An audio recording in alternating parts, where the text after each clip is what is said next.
¿Qué es la prosperidad compartida?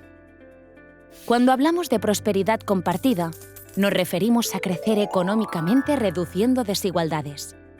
Es decir, no solo generar riqueza, sino hacerlo sin olvidarnos de compartirla y sin dejar a nadie atrás.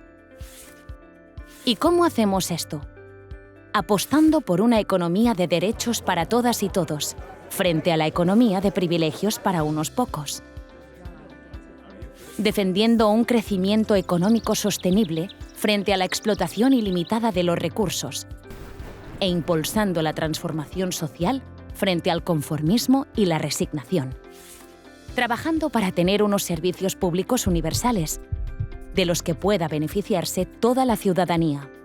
Educación, sanidad, servicios sociales, transportes, seguridad, e invirtiendo para mejorar esos servicios públicos frente a quienes los quieren recortar y privatizar. Con una sanidad pública referente y entendida como un derecho, y no como un negocio con el que nadie se deba lucrar.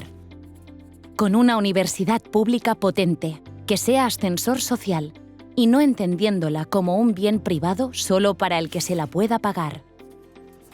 Y construyendo y facilitando la vivienda, porque la vivienda es un derecho, y no un bien de mercado. Prosperidad compartida frente a la acumulación insolidaria. Humanismo frente a mercantilismo. ¿Con quién? La prosperidad compartida solo es posible si vamos de la mano de todos los sectores implicados. Empresarios, representantes de los trabajadores, sociedad civil, instituciones, mundo académico, cultural, deportivo y en sintonía con Europa porque hay ganas, ambición y energía para impulsar proyectos. ¿Con qué herramientas?